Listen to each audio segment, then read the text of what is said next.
Alors, aujourd'hui, nous sommes dans les outils de l'intelligence collective. Et qu'est-ce que je vais vous parler de quoi? Alors, on est 7 ou 8. Quels sont les outils et les processus d'intelligence collective que vous connaissez?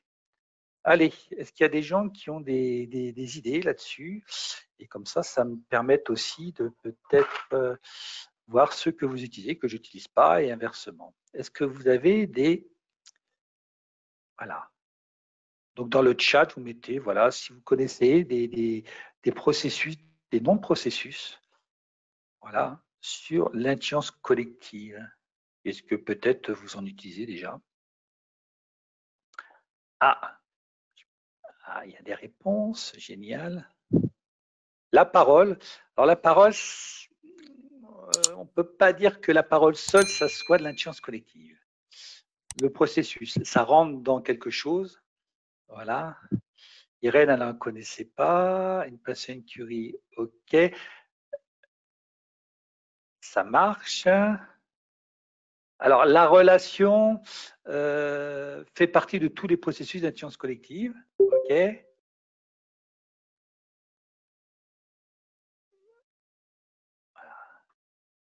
Alors, le premier que je vais vous parler, c'est l'Imagineering de Walt Disney. Alors, Walt Disney, je pense que tout le monde connaît. L'Imagineering, un petit peu moins, je pense. L'Imagineering de Walt Disney était un terme qui a été inventé par Walt Disney et, en fin de compte, c'était un processus que Walt Disney utilisait pour transformer ses rêves en réalité et faire tout ce qu'il a fait. Tout le monde connaît tous les grands parcs de Walt Disney, tous ces, comment dire, tous ces dessins animés, et il les a fait avec ce processus-là. Ce processus-là, qu'est-ce que c'est? C'est un processus en 3 étapes. Les 3 étapes, le premier, c'est le rêveur, et il avait ce qu'on appelle, elle y est toujours, je pense, là où il est, une salle des rêves. Il y a même des sociétés qui font des salles de rêve où, dans cette salle, tout est permis, on voit tous les rêves. Tout. Donc, lui, il faisait par des dessins, il faisait par des choses. Et aujourd'hui, même les gens qui ont des salles des rêves, en général, c'est imagé. Il y a beaucoup de dessins, des photos. Enfin, il y a vraiment de la créativité pure. Voilà. On regarde tous les possibles, tous les rêves qu'on peut avoir. Voilà. Donc, il y avait une première salle qui était la salle des rêves. Une fois qu'ils avaient pris un rêve, parce qu'il y avait beaucoup de rêves, ils prenaient un rêve et ils passaient dans la salle du réaliste, c'est-à-dire quelles sont les étapes pour transformer ce rêve en réalité. Donc, quelles sont les grandes étapes? Donc, ils définissaient les étapes. Et après, une fois qu'ils avaient les étapes, ils apprenaient chaque étape, ils allaient dans une autre salle et ils allaient critiquer, pas dire critique, c'était pas possible, ces critiques, c'était comment améliorer pour le pousser à l'excellence. Voilà. Et c'est vrai que j'ai vu comment dire, des planches de dessin justement de Walt Disney, souvent sur une planche. Vous savez qu'il y a 24 planches par seconde. Sur une planche, il y avait 50 modifications à faire sur une seule planche. Donc, ils allaient vraiment dans le détail justement pour améliorer toutes ces étapes. Voilà. Et il avait aussi dans son bureau 3 chaises. C'est une autre manière aussi de faire ça. Et quand il avait besoin de rêver, il allait sur la chaise du rêve, il se mettait dans la posture du rêveur et il rêvait. Et souvent, ce qui se passe dans les processus comme ça, c'est que les gens ne sont pas au même niveau. Il y en a un qui rêve, il y en a un qui critique, il y en a un qui est réaliste. Et c'est pour ça que ça ne marche pas. Et c'est bien ce processus-là de Walt Disney permet de dire, quand on rêve, on rêve. Quand on est dans la phase réaliste, on réalise. Et quand on critique. Voilà. Mais on ne va pas rêver dans le critique ou de rêver dans le réaliste, etc. Et c'est ce processus-là qui est très intéressant à faciliter et que j'adore parce qu'on arrive à faire des choses assez merveilleuses. Vous pouvez aussi regarder, je vous ai mis des liens chaque fois sur le replay 47 parce que je parle de l'imagineering et je l'ai comparé aussi à d'autres processus que je peux utiliser ce soir parce que ce n'est pas le thème. Alors, voilà comment ça se présente. Vous avez le rêve qui est par là, là. Je pense que vous voyez ma souris. Vous voyez ma souris qui se balade là, ouais. Vous avez le rêve qui est, vous voyez, ils l'ont mis. Alors ça, c'était une après-midi que j'ai fait à l'école centrale de Marseille avec des jeunes. Et ils ont fait leur rêve, vous voyez. Alors ils l'ont fait, hop, ils l'ont fait un petit peu comme ça. Alors on ne voit pas trop.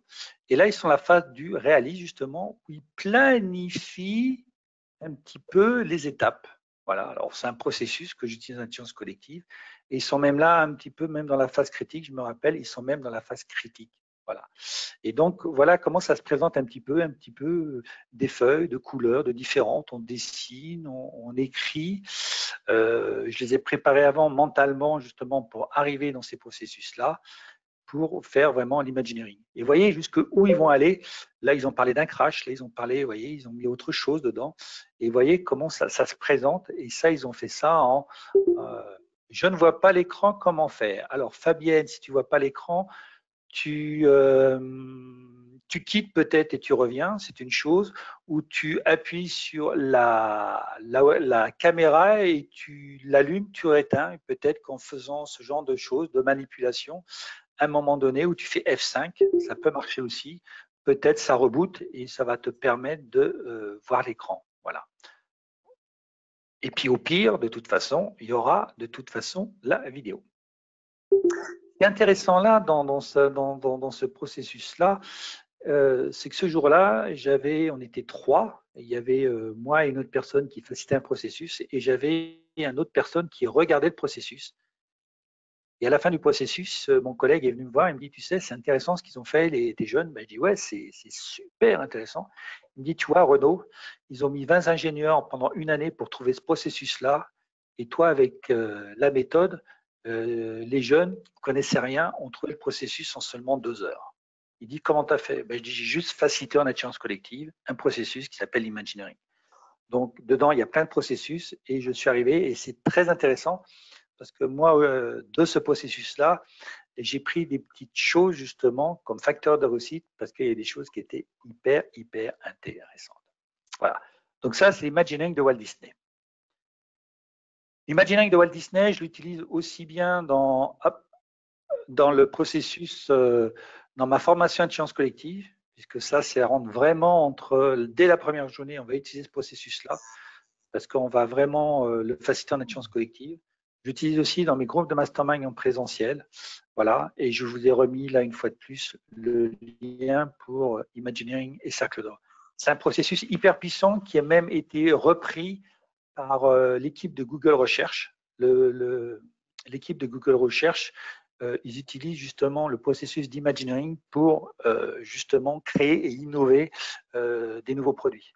Donc c'est un processus qui a fait ses preuves et qui aujourd'hui est très puissant quand il est bien mené.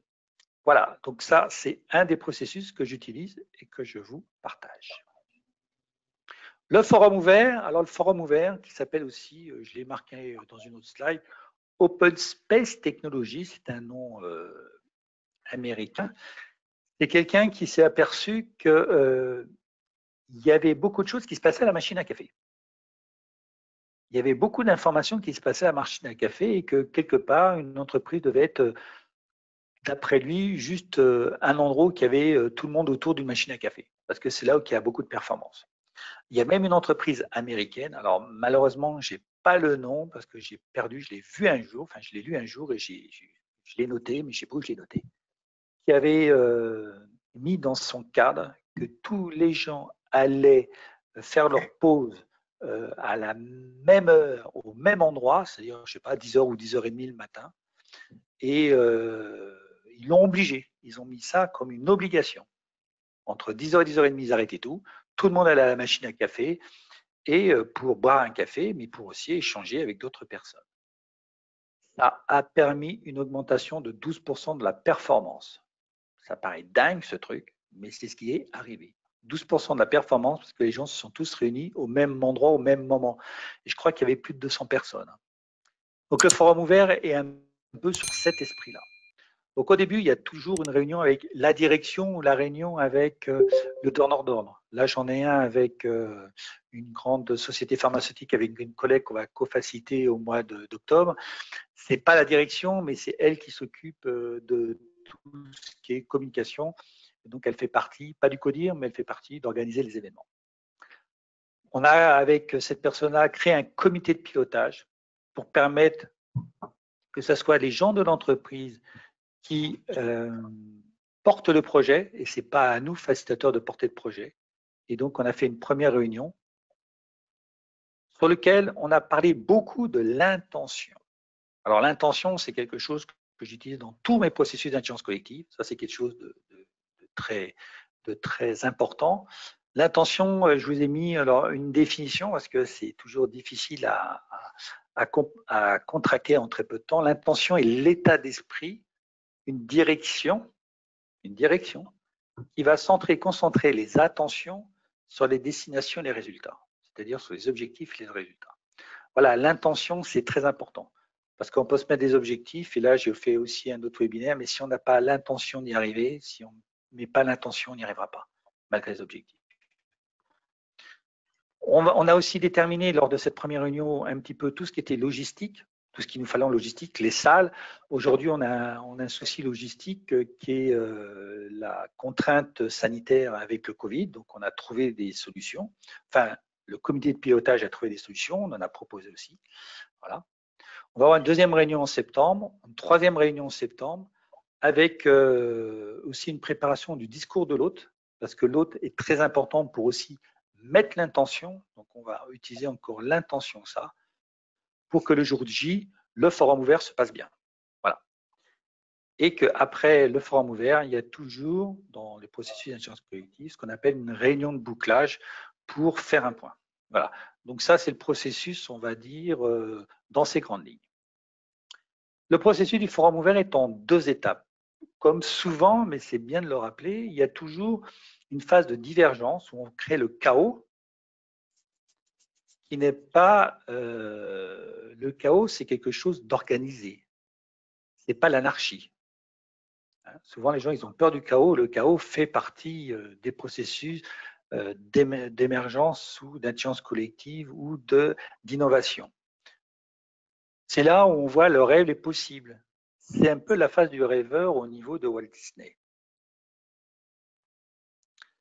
Et là, il y a l'intention qui est marquée au mur et les participants qui viennent les mains dans les poches vont proposer des thèmes pour résoudre la problématique ou pour répondre, pas résoudre, pour répondre à la problématique, à l'intention.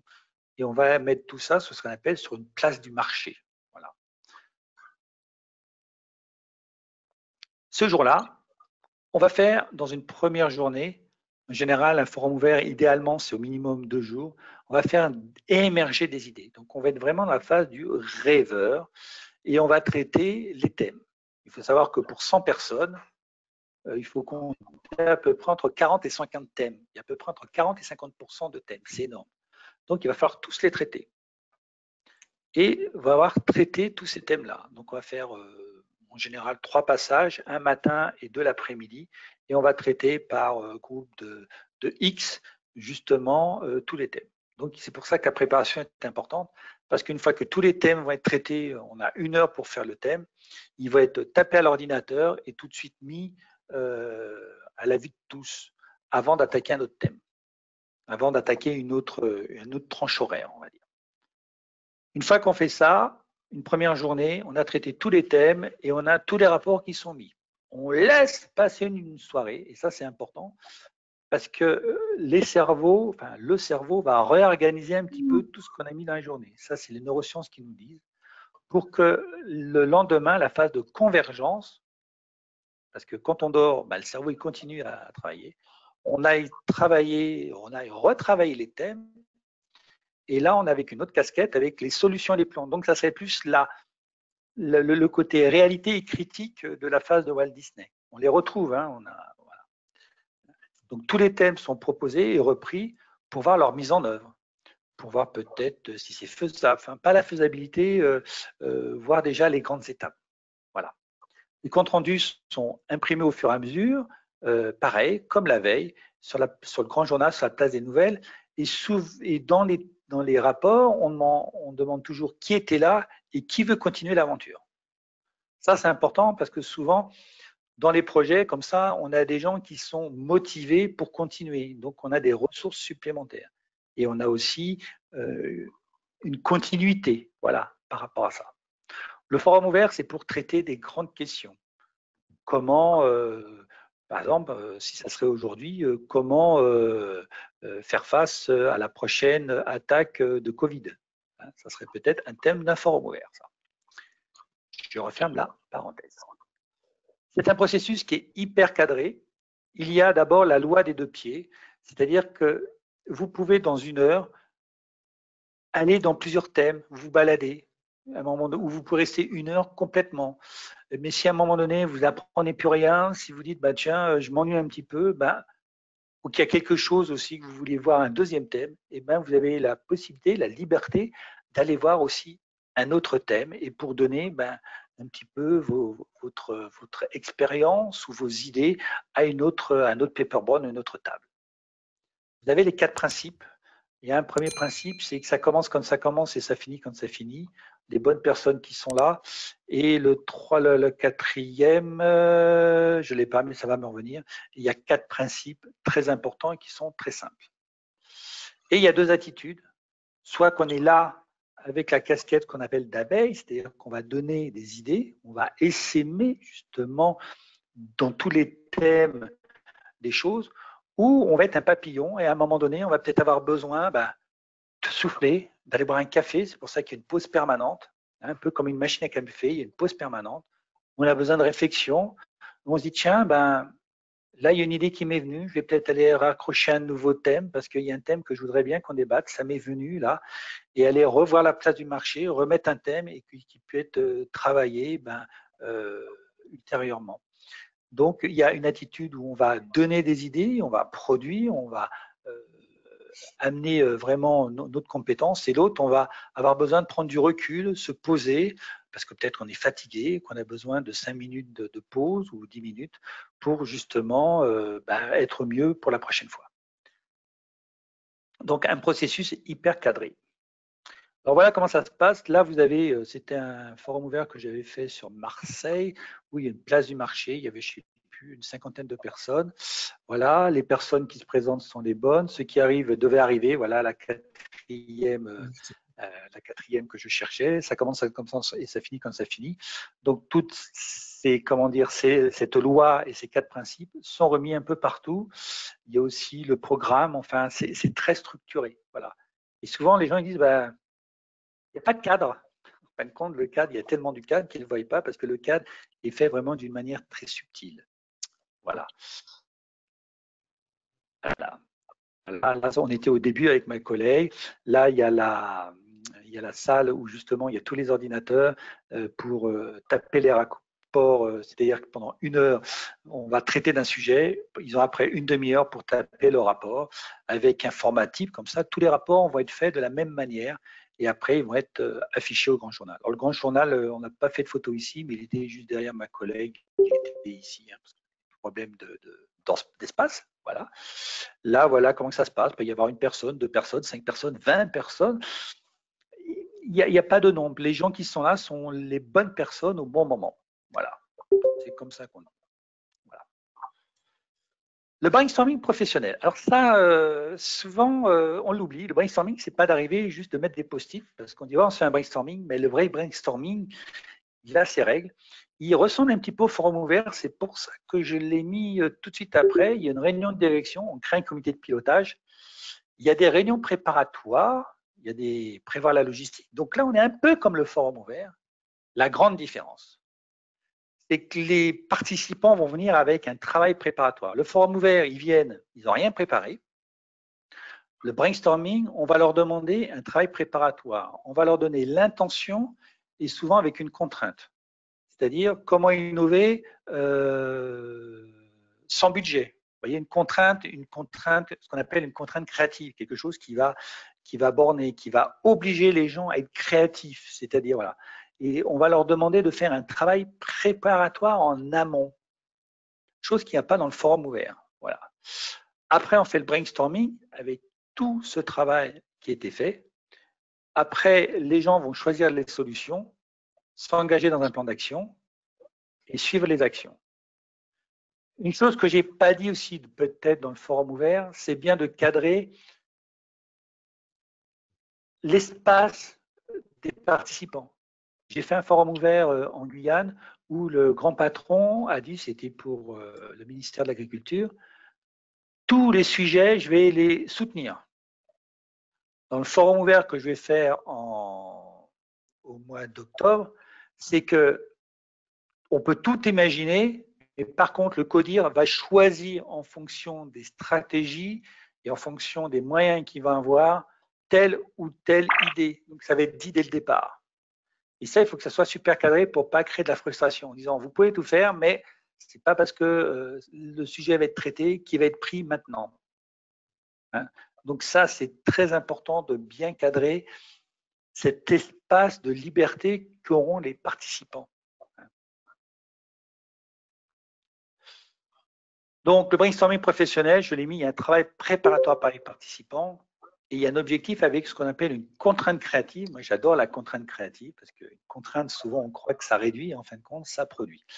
Et voilà, c'est intéressant. Je mets souvent de la contrainte créative maintenant un petit peu partout. Le temps est une contrainte créative. Vous voyez, là, j'ai 1 heure pour faire mon webinaire. C'est une contrainte créative. Il va falloir que, pour moi, si j'avais tout le temps, bah, je pourrais discuter pendant 1 heure, 2 heures, 3 heures, et puis peut-être, voilà. Donc, le temps est une contrainte créative. Le World Café, alors le World Café, je pense que c'est peut-être un des processus le plus connu. On ne sait peut-être pas forcément. Où on a, par exemple, j'ai retrouvé une photo. J'ai beaucoup participé à The World Café. J'en ai fait comme ça, mais c'était au début, j'ai pas forcément fait de photos. C'est pour ça que j'ai pris une image, un picto, où il y a 4 thèmes et on répartit d'une manière équitable un peu le monde. C'est-à-dire, si vous avez 40 personnes, il y a 4 thèmes, il y aura 10 personnes par thème. Et par exemple, tous les 10 minutes ou 15 minutes, eh ben, ce qu'on fait, on dit aux gens, bah, hop, vous étiez à la table 1, bah, vous passez à la table 2. Ceux de la table 2 vont à la table 3, ceux de la table 3 ils vont à la table 4, et ceux de la table 4 ils vont à la table 1. Ils reprennent le sujet et ils travaillent le sujet. Voilà. Le World Café, voilà. Et comme ça, tous les gens, normalement, au World Café, vont pouvoir amener beaucoup de choses, ou au moins une grande partie des gens vont pouvoir amener pas mal de choses à une personne qui va traiter d'une problématique. Voilà. Hein. Imaginez que vous avez 10 personnes à chaque fois, même si c'est bien facilité, au bout d'un quart d'heure, 3 fois un quart d'heure, au bout de 45 minutes, normalement, vous repartez avec pas mal de choses. Malheureusement, moi, j'ai vécu des World Café en tant que participant, en tant qu'observateur, où un World Café, même mal préparé, pourtant je pensais que c'était simple, un World Café mal préparé a amené de la frustration et a amené peu d'émergence. Voilà. Donc, on va voir pourquoi aussi, de temps en temps, il y a des processus qui ne marchent pas ou qui marchent mal. Le co-développement professionnel. Alors, le co-développement professionnel, ça, c'est quelque chose que j'adore aussi. J'en ai beaucoup pratiqué pendant 3 ans à un moment donné, inventé par des Canadiens en des années fin 80. Donc, c'est pas nouveau, hein, ça a 40 ans. Voilà. Ça se pratique par petits groupes de 5 à 10 personnes. Et le cœur du co-développement, ça s'appelle la consultation. Voilà. Où le but, c'est que souvent les gens qui posent leurs problèmes, ils ne sont pas très clairs. Donc, il y a une première étape, on va poser la question pour clarifier sa demande. Et dans la 3e étape, la personne qui sera là va reformuler sa demande. Et moi, ce que j'ai vu, souvent entre le début et la reformulation, la demande n'a rien à voir. Et ça, c'est de la puissance, c'est un peu du collectif. Et une fois que la demande elle est bien reformulée, ça permet justement d'apporter vraiment des bonnes solutions ou une bonne aide justement aux personnes qui sont autour, qui s'appellent des consultants, à la personne, le client, qui vient proposer sa problématique. L'avantage de ce processus-là, comme beaucoup, c'est que c'est pas parce que on n'expose pas mon cas que je vais pas retirer quelque chose du cas qui est proposé.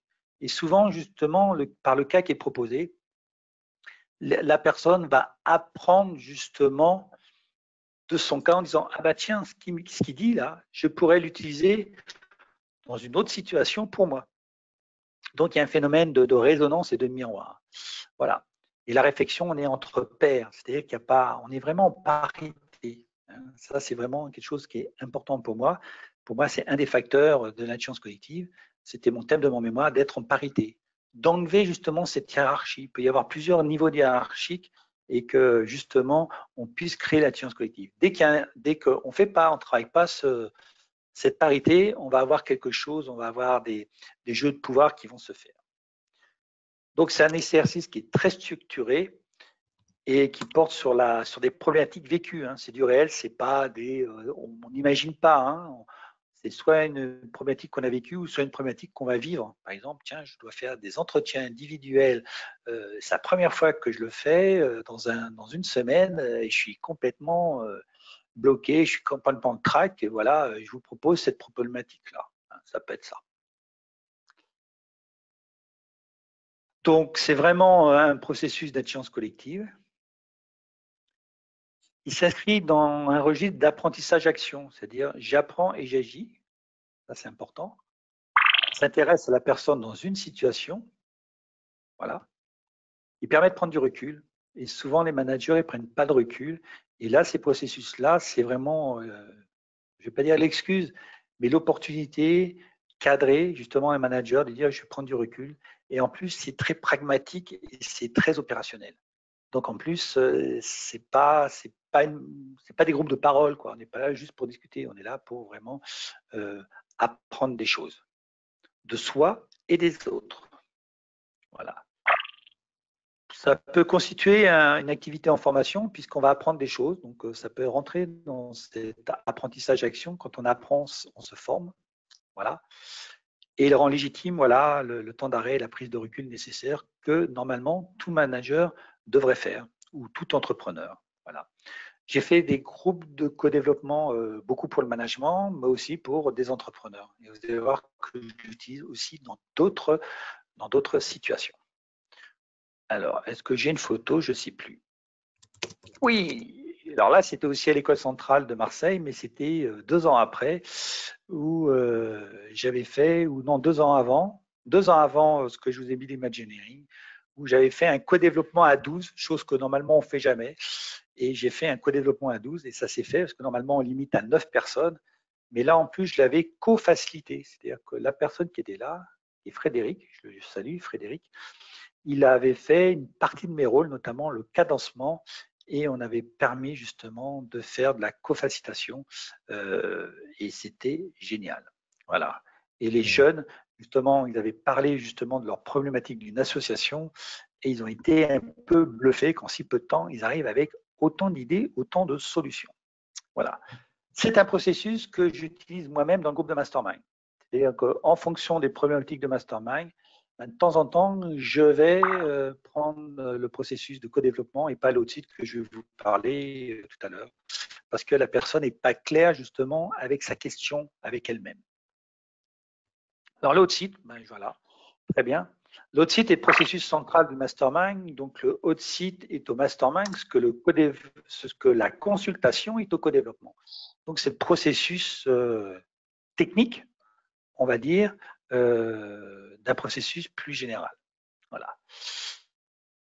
Il se fait aussi entre 5 et 9, donc à peu près pareil que le codev, hein, pareil. Hein. Là, il y a une contrainte créative. Alors, c'est ma manière de faire. J'utilise cette contrainte créative, c'est que là, il y aura du partage, il n'y aura pas de l'échange. C'est-à-dire que quand la personne qui a son problème ou qui propose ou qui pose quelque chose, elle parle, les autres écoutent. Alors moi, la personne qui est au tableau, on va dire, c'est le héros, c'est lui le héros de la journée. Et les personnes qui sont autour, c'est les sages qui vont lui apporter toute leur sagesse. Voilà. Donc quand le héros parle, les sages se taisent. Quand les sages parlent, le héros se tait. Et il y a une autre chose aussi que j'ai mis en place, c'est que le héros n'a droit de prendre aucune note. Et on enregistre tout pour que la personne, le héros, soit vraiment en contact, soit vraiment et écoute tout. Parce que s'il note, il va prendre ce qu'il a envie de noter. Et il y a des choses qu'il va zapper et ce n'est pas par hasard. Et le fait d'enregistrer, eh bien, il va pouvoir réécrire tout toutes ces questions, toutes ces solutions qu'on va lui apporter, sans filtre, sans jugement, sans interprétation. Il est réécrit net. Et ça, c'est très important parce qu'à chaque fois, il y a la pépite, dans un hot site. Voilà. Donc, c'est aussi une méthode entre pairs avec une constellation de 6 étapes. Aujourd'hui, moi, mon hot site, il y a 10 étapes. J'ai amélioré justement avec tous les outils de l'intelligence collective et tous les modèles. Et j'en ai au minimum 10. Je suis à plus de 10 aujourd'hui pour justement catalyser justement ce hot site. Apprentissage individuel qui ne pourrait pas se faire autrement. Pareil, réflexion effectuée individuellement et en groupe. Voilà. Et à la fin du hot site, j'ai mis hot site, oui. Le hot site met le héros dans l'action. Il s'engage à faire d'abord une restitution écrite à tous les sages de toutes les questions et les solutions qu'ils ont eues grâce à l'enregistrement. Voilà. Et il faut savoir que quand je faisais du codev, j'ai fait à peu près 3 ans de codev. J'ai tout noté, j'ai tout modélisé. Le codev qui a apporté le plus d'idées, c'était 36. 36 idées. Là, dans le hot site, il y a plus de 150 questions et idées. C'est-à-dire que sur un hot site qui a 150 questions et solutions, parce que la personne n'avait pas séparé les choses, je peux dire qu'il y avait à peu près 60 solutions. Donc, c'est pour moi aujourd'hui le processus, je n'ai pas trouvé mieux en termes de performance. Et pourtant, on ne se presse pas. Hein. Ça dure 1 heure, on ne se presse pas. Hein. On parle là, cool, tranquille, l'un après l'autre. On n'est pas à la vitesse. Hein. Je peux vous dire que c'est hyper puissant. Voilà. Alors, vous pourrez voir aussi comment fonctionne un groupe de mastermind. Je vous ai mis le lien. Voilà, c'est 2 heures de recherche, c'est 2 ans de recherche sur un groupe, sur mon premier groupe, qui est un groupe de recherche. Voilà. Le Pro Action Café, je regarde l'heure, 19h, pour la personne qui m'a dit à quelle heure ça finit.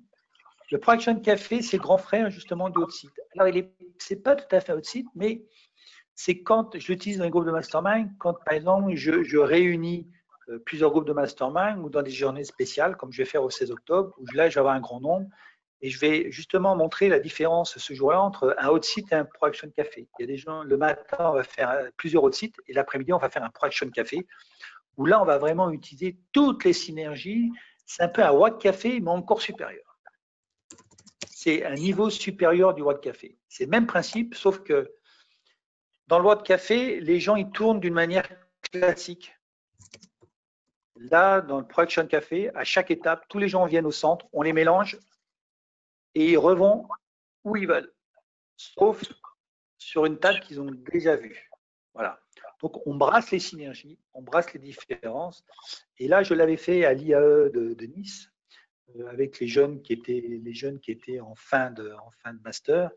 Et il y a eu des retours qui ont été assez fabuleux. Hein. Ils ont été même un peu bluffés, parce qu'au départ, ils croyaient que c'était juste une formation, et je les ai mis dans un Pro Action Café. Ils sont venus un peu comme ça. Il y avait des gens qui disaient, oh, bah, j'ai un projet. Il y avait même une fille qui était en début de licence. Et à la fin, parce qu'elle s'est proposée justement pour proposer un petit peu une idée qu'elle avait dans la tête, elle a dit, mais je ne vois pas pourquoi j'attendrai la fin de mon master pour commencer à me mettre en action. Je vais me mettre de suite et je vais gagner 3 ans. Voilà ce genre d'idée qui peut arriver aussi dans un Pro Action Café. Voilà. Et vous avez aussi un témoignage de Mélodie. Je l'avais fait aussi dans un autre événement aussi. Et elle a, en 35 minutes, elle a eu des choses. Elle pensait que le processus avait duré 2 heures. Il avait duré que 35 minutes, l'équivalent de la consultation de Pro Action Café. Et elle a été bluffée. Voilà. Donc, un processus hyper puissant. Les groupes de mastermind, bon, ça j'en parle, ça c'est vraiment mon dada, c'est vraiment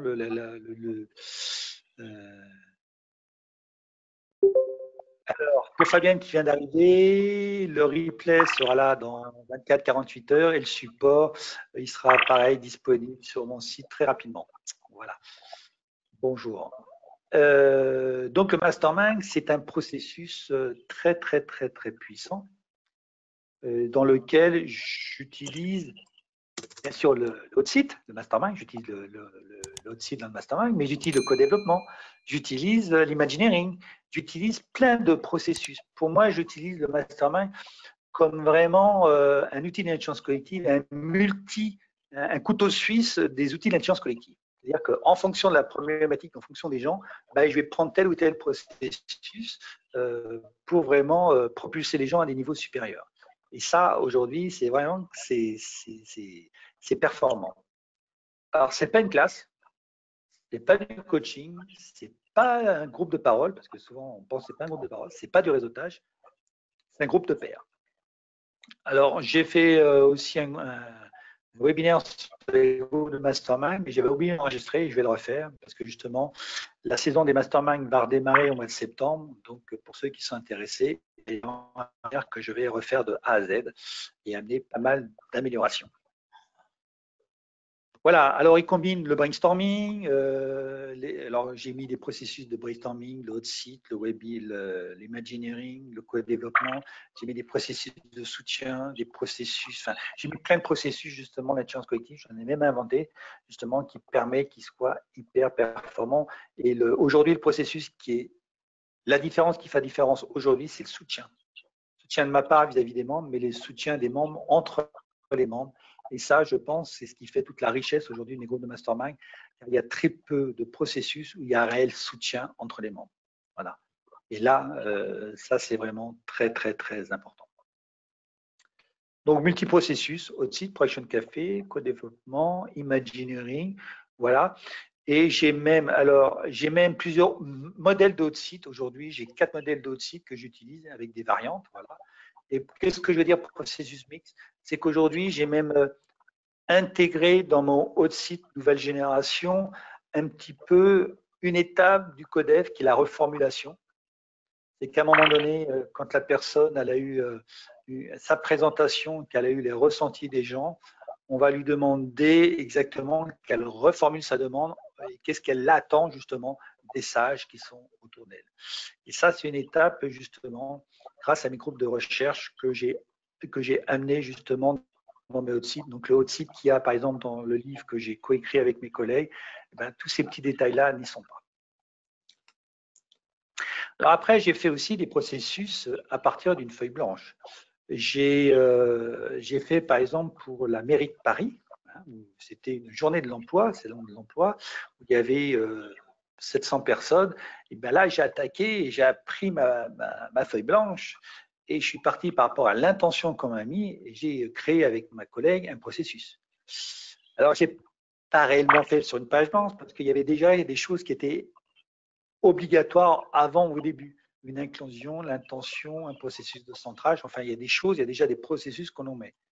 Et après, l'intérieur de la journée, on a fait un genre de brainstorming, forum ouvert. On a fait un petit peu un petit mélange avec ma collègue et on a créé un processus de toute pièce à partir de la problématique qu'on nous avait donnée.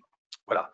Et là, on a fait justement, ça c'était un petit peu à la fin, les mots qui ont été ressortis et qui avaient émergé et qui avaient bluffé aussi les participants parce que c'était des seniors, ils avaient plus de 55 ans, ils n'avaient pas le moral en arrivant le matin et le soir, ils étaient boostés et ils se demandaient pourquoi on ne faisait pas ça plus souvent, justement, au lieu de faire des réunions classiques de Pôle emploi, pourquoi on ne faisait pas ce genre de choses, parce que ça mettait vraiment les gens en action. Voilà. Les réunions collaboratives, alors c'est un processus. Alors, les managers passent plus de 16 ans dans leur vie, donc la réunion est un processus. Et tiens, pourquoi on n'en ferait pas une réunion en intelligence collective que j'ai appelée les réunions collaboratives? Donc j'ai même un programme pour ça. Car la moitié des cas éprouvent des difficultés à s'exprimer en réunion. Quand quelqu'un dit de la parole, oui, mais la parole c'est important. Hein. Les cadres se plaignent que les réunions sont mal organisées. Voilà. Et qui ne remplissent pas le rôle d'alignement. Alors, j'ai aussi fait un webinaire sur l'alignement. Voilà. Alors, ça, c'est une étude qui a été faite par je ne sais plus qui. Je ne l'ai pas noté, il faudra que je le retrouve. Les réunions ne permettent pas d'impliquer les collaborateurs dans le projet. Voilà. parce que souvent, les réunions, tout est ficelé, hein, les dés sont pipés, quoi. Il n'y a souvent pas de suivi, ou les suivis, c'est souvent par mail, et ça, c'est pas facile à suivre, et c'est souvent pas mesuré. Il y a plus de 3/4 des cadres qui disent que leurs opinions ne sont pas prises en compte, voilà, et ça frustre, voilà. Donc c'est pour ça, tout ça, c'est des raisons de démotivation. Voilà. Et la posture est soit de parler, soit d'attendre pour parler, pour capter le bon moment pour le faire, quoi. Dès qu'il y a, hop, on est là pour essayer de choper le moment de silence pour pouvoir dire hey, j'ai quelque chose à dire. Voilà. Donc là, il y a un processus qu'aujourd'hui, j'en fais des formations. Aujourd'hui, je forme notamment la Banque du Maroc, une grande banque du Maroc, qui est à Tijaré, qui est la première banque du Maroc. Et c'est vrai que les cadres ont été très, très contents de cette méthode qui est simple, qui leur permet d'enlever de la charge de travail et d'être beaucoup plus efficace. Tiens, une question. À combien de réunions à laquelle vous avez participé? Vous avez commencé à l'heure, et combien de réunions vous avez fini à l'heure? Ou en avance même? Allez, combien en pourcentage? Est-ce que c'est jamais? Est-ce que c'est tout le temps? Aucune, Laurent. Ouais, voilà. Eh oui. Aucune. Ouais, aucune, Irène. Ouais. Ah, Fabienne, 20%. Ouais. Voilà. Aucune. Ouais. Ben oui, c'est ça. Parce que souvent, elles sont pas forcément correctement facilitées. Voilà, ou préparées. Alors, rapidement, parce que autant de jours, comment faciliter le processus? La réunion, je pense que la préparation est primordiale quand on facilite en intelligence collective. Parce qu'il y a des processus comme le forum ouvert, ou même d'autres, il faut plusieurs semaines, voire même plusieurs mois pour le préparer. Moi, un forum ouvert, je demande toujours 3 mois. C'est hyper important, parce qu'il y a plein de petits détails à faire. Le jour J, on doit s'occuper uniquement de l'interaction des individus. On doit porter beaucoup de soin à l'intention. Quand j'avais fait en Guyane, ils avaient changé encore un mot la veille. La veille, sur l'intention, ils avaient changé encore un mot. Voilà. Et ça fait toute la différence le jour J. Voilà. Le cadre, le périmètre d'action, justement, ce que je vous disais, est-ce que derrière toutes les actions vont être portées par le directeur, ou est-ce qu'elles vont être choisies? Et ça doit être justement très clair pour éviter toute la frustration et pour ne pas supprimer la liberté de mouvement. Préparer un déroulé. Moi, aujourd'hui, si vous voyez mes déroulés, c'est un fichier Excel, et je peux vous dire que c'est millimétré à la minute près. Même si on ne suit pas, je peux vous dire que ça permet de toujours… En général, je finis toujours avant sur mes processus, parce que je gagne toujours 1 minute par-ci, 1 minute par-là. Mais j'en pars très rarement, et j'ai généralement pas d'imprévu. Donc, c'est ça qui est important. Et les gens, quand vous faites un processus qui se passe bien et qu'en plus, ils finissent avant, je peux vous dire que vous marquez des points. Et attention de ne pas vouloir trop en faire. C'est l'erreur du débutant, du facilitateur. En général, on veut trop en faire, trop en mettre. Voilà. Et souvent, quand dans les premiers processus, quand j'accompagne les gens, je dis hop, t'enlèves ça, t'enlèves ça. Ah ouais, oui, non, mais tu pourras faire d'autres interventions, mais ça, tu l'enlèves, parce que tu verras, à vouloir trop en faire, tu fais mal les choses. Pendant la facilitation, c'est vraiment poser le cadre pour ouvrir et non fermer les participants. Le cadre, c'est pas… Attention, il faut qu'il soit bien posé, le cadre. Sans ça, il ferme. Si le cadre est bien posé, il va ouvrir. S'appuyer régulièrement sur l'intention. Alors l'intention, je vais vous le mettre à toutes les sauces, parce que c'est, je crois, un des plus gros facteurs de réussite de l'intelligence collective, pour donner du sens. Bien sûr, prendre un temps pour inclure les participants. Moi, en tant que facilitateur, je facilite 2 choses. Les interactions de processus, le processus soit qui est existant, un forum ouvert, ou soit que je crée de toutes pièces, ou qu'un processus existant que j'ai modifié, parce que ça aussi, ça se passe. Et surtout, faites confiance au processus, lâchez le contrôle. Alors ça, c'est une règle d'or, faites confiance au processus.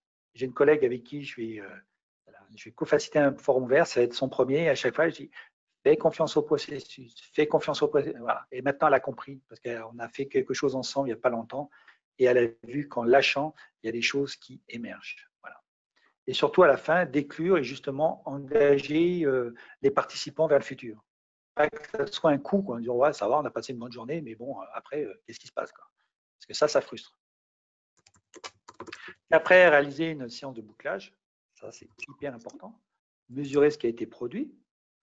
Notez les nouvelles problématiques qui sont parues. Alors, si vous êtes consultant, c'est intéressant parce que c'est peut-être là que vous allez re-signer quelque chose pour le futur. Voilà, c'est une séance de bouclage. Les gens qui disent comment je peux revendre quelque chose derrière, eh bien, c'est la séance de bouclage. Voilà. Sans oublier de modéliser vos expériences. Parce qu'à chaque fois, il y a des petits détails qui ont fait la différence. Donc, à chaque fois, il faut les noter et à chaque fois, les mettre dans les nouveaux processus. C'est pour ça qu'aujourd'hui, Mode-Site est passé de 6 à 10, voire même 10 étapes, et puis avec des petits trucs en plus. Il y a des choses, ce n'est pas des étapes, mais j'ai mis des choses en plus. Donc, aujourd'hui, j'ai doublé quelque part mon processus de haute site. Il ne dure pas plus longtemps, mais par contre, en termes de performance, j'ai augmenté de ma performance de 30 ou 40, voire même 50%. Alors, il est déjà -7. Les solutions de B-Consult. Si vous voulez devenir facilitateur d'intelligence collective, la formation est maintenant validée. Il y a déjà des inscriptions. J'ai fait le pari cette année. Alors, on va prendre pour info, mais tant pis ou tant mieux, je ne sais pas. Je l'ai mis à moins de 1 000 €, justement. Je vais l'amener à pas mal de personnes. C'est la formation de Robert Diss. Je suis formateur certifié de facilitateur. Donc, j'ai fait 2 modules de formation. Ça m'a duré 5 ans pour en arriver là. Et donc, c'est la formation que Robert Diss a imaginée, qu'a conçue. Donc, moi, je vous la transmets, mais en plus, j'amène toute mon expérience maintenant, mes 8 ans d'expérience en facilitateur. Et donc, je la rends plus pragmatique. Vous pouvez devenir aussi facilitateur de groupe de mastermind. Donc là, c'est plus d'intelligence collective appliquée. Alors là, il y a du boulot. Les gens qui veulent vraiment découvrir un nouveau métier, là, il y a quelque chose à faire. Parce que les groupes de mastermind, c'est vraiment l'intelligence collective appliquée. La première journée, c'est les fondamentaux de l'intelligence collective. Les journées 2 et 3, ça va être de la pratique, justement, comment faciliter avec succès justement l'autre site. Voilà, vous allez voir que tout de suite vous allez y arriver parce que j'ai tout modélisé, c'est prêt à l'emploi. Et le dernier jour, j'ai rajouté un dernier jour pour faire vraiment un business model et préparer votre premier groupe de mastermind au lancement. Voilà, parce qu'il y a un vrai business derrière ça. Donc les gens qui s'intéressent à une formation, ouais, mais qu'est-ce que j'en fais? Là, tout de suite, au bout des 4 jours, moi, ma promesse, c'est que vous sortiez déjà avec un vrai business model et un business pour faire ça, quoi. Voilà. Après, pour ceux qui sont plus dans le management, justement, il y a le management collaboratif. Donc là, c'est de l'intelligence collective appliquée au monde du management. C'est la formation que j'ai créée à travers, au départ, du présentiel et qu'aujourd'hui, j'ai mis en ligne. C'est grâce à mes 200 managers que j'ai formés, notamment au Maroc, sur la banque Attijari. Et ben, j'en ai fait un module de formation en ligne pour ceux qui ne peuvent pas se déplacer ou qui veulent travailler à leur rythme. Il y a aussi, bien sûr, le groupe de mastermind avec plusieurs choses. Et donc, moi, l'intention de mon groupe de mastermind, c'est l'entrepreneuriat. Donc, vous pouvez venir soit mensuellement, sans engagement, voilà, avec un forfait, avec 2 séances, un sur le fond et sur la forme. Un sur une formation entrepreneuriale, c'est si vous ne pouvez pas venir à Nice. Alors, il y a ce soir notamment Irène et Pascal qui suivent cette formation-là, qui sont des modules de formation et des vidéos qui sont données toutes les semaines. Il y a 12 semaines, il y a 36 vidéos. Donc, c'est un module hyper complet. Alors, le prix, alors j'ai peut-être été un peu trop vite. La formation, celle-là, j'ai pas mis le prix. Fabienne, je te répondrai. Si tu cliques, tu as le prix. Allez aux alentours des 600, 700 €, je crois. Voilà. Voilà. Donc, en plus, tu as un suivi, c'est-à-dire que dans toutes mes formations, tu as un suivi au-delà de la formation. C'est-à-dire que moi, j'ai des gens que j'ai formés il y a 3 ans, ils me rappellent encore maintenant, et c'est même des amis, et puis je les aide. Mon but, c'est vraiment de les aider et les amener à même une certification. J'ai mon premier personne qui a été certifiée il y a moins d'un mois. La différence entre un groupe de mastermind en présentiel, soit que tu deviens formateur, soit que tu vas faciliter des groupes de mastermind, voilà, ou soit que tu vas venir dans un groupe de mastermind pour bonifier ton projet. voilà, tu es bloqué dans l'entrepreneuriat ou tu ne sais pas quoi commencer ou tu veux chercher des clients. Donc, tu vas travailler dans un groupe de mastermind pour développer ton activité. Quand tu es facilitateur, tu vas utiliser le processus de mastermind pour aider les gens dans ta spécialité, on va dire, ou ton expertise. Alors, pour ceux qui veulent un peu tester tout ça, il y a la Booster Day le 16 octobre. Alors, ça sera à Sophia Antipolis. Le 16 octobre, eh ben, il y aura un Outseat, il y aura un Pro Action Café, il y aura des ateliers d'intelligence collective, il y aura aussi une inclusion, il y aura un petit peu de tout justement pour vous faire goûter. Et ça va être une journée très riche puisqu'on va commencer à 21h et on va finir à 21h, peut-être même plus. Donc là, je peux vous dire que là, si vous voulez vraiment vivre une belle journée, venez parce que je pense que vous repartirez avec beaucoup de choses. Voilà. Et en plus, il y a un early booking qui est encore valable jusqu'au 31 août. Alors profitez-en. Vous pouvez voir aussi tous les articles que j'écris, les événements, montrer que je fais des choses. Hein. Moi, je suis d'abord un praticien. Et il y a aussi les replays. Les replays, il y a plein de replays. Donc, utilisez, abonnez-vous, justement. C'est aussi la récompense de la personne qui est présente. Hein. Les abonnements, les likes, c'est ce qui toujours me fait toujours plaisir. Ah non, on commence à 9h du matin. Merci Irène. On commence à 9h du matin, accueil à 8h et on finit à 21h. Merci Irène. Heureusement que tu es là. Voilà. Vous pouvez voir aussi mon agenda qui sera toujours à jour si vous cliquez sur le lien, quand vous recevrez le support. Voilà. Vous avez aussi, pour ceux qui ont l'habitude, une formation gratuite sur la communication classique. C'était une de mes anciennes expertises. J'ai fait 2 ans de formation là-dessus. Ça m'a coûté assez cher. Aujourd'hui, j'en fais plus un business, mais toute cette expérience, je la mets gratuitement à votre service. Donc, allez-y, utilisez-la et après, vous pouvez même l'utiliser pour des stratégies de vente ou de management. Donc, allez-y, utilisez-la, c'est gratuit encore et profitez-en et surtout, partagez-la. Hein, c'est gratuit. Voilà. La prochaine soirée, ça sera le leadership et l'intelligence collective. On est dans ce mois-ci, on est vraiment dans l'intelligence collective. Et pourquoi le leadership? Eh bien, parce que c'est ce qui va équilibrer l'intelligence collective. Voilà. Parce que c'est cette notion de polarité que j'ai trouvée il y a 10 ans chez Carl Gustav Jung, quand justement j'ai connu cette méthode de communication, c'est justement le leadership. Et cette polarité, et la polarité de l'intelligence collective, c'est le leadership. C'est qu'est-ce qu'il y a pour équilibrer les deux. Et il y a le leadership de l'intelligence collective ou le management de l'intelligence collective. Et ça, c'est quelque chose qui pour moi est très important et c'est la base du management collaboratif que je développe dans ma formation et je vais vraiment vous en parler car c'est très intéressant de voir ce côté-là au niveau du leadership parce que c'est une posture. Voilà. Une question pour vous, qu'est-ce que vous avez dans ce webinaire? Comment je peux améliorer les suivants? Vous pouvez aussi voter pour des thèmes que j'ai mis, parce que j'en ai tellement que je ne sais jamais par quoi commencer. Donc, quand il y a un thème qui sort du chapeau ou quand on me pose une question, j'en fais un webinaire. Je sais que j'ai affaire à un sportif et je pense que je vais faire un webinaire qu'est-ce que les masterminds peuvent apporter à une équipe sportive, une équipe collective. Et c'est vrai que c'était une question très intéressante et je vais même en faire un thème de webinaire. Voilà. Et donc, quand vous pouvez toujours m'appeler. J'ai eu hier une personne que j'ai eue dans un webinaire en octobre 2016, un de mes premiers webinaires. Voilà, et elle m'a rappelé cette semaine pour justement qu'on puisse travailler ensemble parce qu'elle a besoin de moi, vous voyez, 4 ans. Et elle s'est souvenue de moi et là, il y a eu beaucoup de résonance. Elle a eu beaucoup de résonance à l'époque et encore plus de résonance aujourd'hui.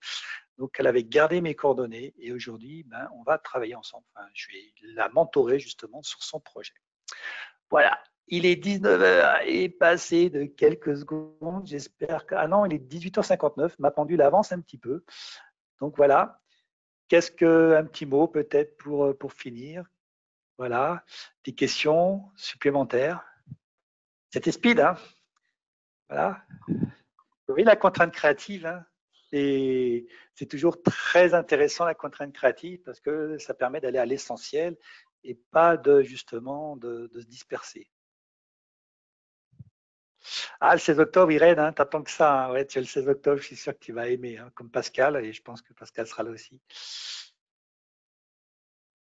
Alors, le codev, oui, je l'apporte. S'il faut que je l'aborde dans la formation mastermind, oui, puisque dans la formation mastermind, je ne sais plus ce que j'ai mis dans mon processus. S'il n'y est pas, je te le remets. Donc, il n'y a pas de souci, ça. Si en plus tu as une spécification sur le codev, Fabienne, moi je te le donne. Hein.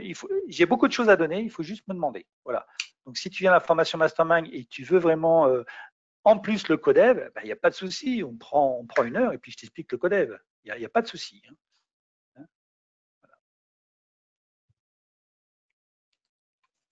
Et oui, l'équipe, c'est génial. Enfin, moi, c'est ce qui me manquait dans le coaching. C'est pour ça que je ne fais plus de coaching, même du coaching d'équipe. Je fais plus de la facilitation parce que c'est beaucoup plus puissant. Parce que j'ai eu un bon maître qui s'appelle Robert Dills. Et aujourd'hui, ben, c'est lui qui a changé ma vie et qui apporte vraiment des choses très, très, très, très pertinentes. Et j'ai eu beaucoup de pratiques. Et c'est vrai que tout de suite, ça met de la puissance, quoi. Et souvent, les gens ils me disent, ouais, tu as de la chance, Eric, tu as toujours des bons groupes. Non, je prends ce qu'il y a et par les processus que je mets en place, on arrive. Ah oui, dans le management aussi. Ouais, dans le management aussi. Alors, ça dépend. Je sais pas ce que tu fais, Laurence, mais si dans le management, tu peux faire du codev, du mastermind et puis du management collaboratif. Si tu es consultante, plus, tu peux tout faire. Voilà. Moi, j'ai des personnes là qui m'ont été recommandées par une personne qui a coécrit avec le livre, avec moi, et ils vont tout faire, ils vont tout prendre parce que tout les intéresse et c'est vrai qu'ils veulent aller vite. Voilà.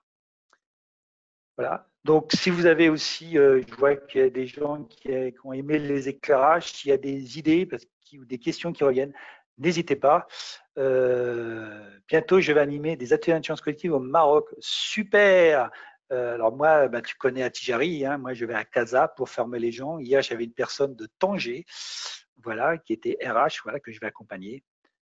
Par le Codev, ah oui, ouais. Bah, tu me retéléphones ou tu m'envoies un mail et puis comme ça, hein, ok. Directrice de crèche, Fabienne, ok, super. Ah bah tu peux faire plein de choses. Hein. Le mastermind, on peut faire plein de choses. C'est infini les possibilités. Il y a des gens qui font des groupes de mastermind pour les gens qui partent à la retraite. Ils font des groupes de mastermind pour préparer les gens à la retraite. Ou des gens pour des mamans qui travaillent. Voilà. Vous voyez, c'est des groupes de mastermind. Vous dites, je ne sais pas si vous connaissez Le Seigneur des Anneaux, il a été créé grâce à des groupes de mastermind, le Hobbit, ou il y a quoi aussi enfin voilà. Donc allez-y. Enfin, le groupe de mastermind, il y a vraiment, vraiment, vraiment du boulot.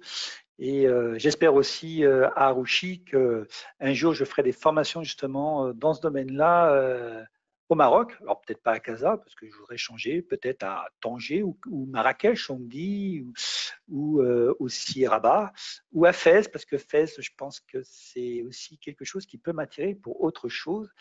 Car Fès, c'est la capitale, on m'a dit hier, spirituelle du Maroc. Et donc, je pense qu'il y a très intéressant par rapport à mon approche de l'intelligence collective. Voilà, voilà, voilà. Donc, merci à vous tous.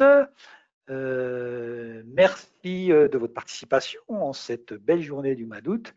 Si vous allez sur ma chaîne YouTube, abonnez-vous. Justement, vous serez au courant de tout.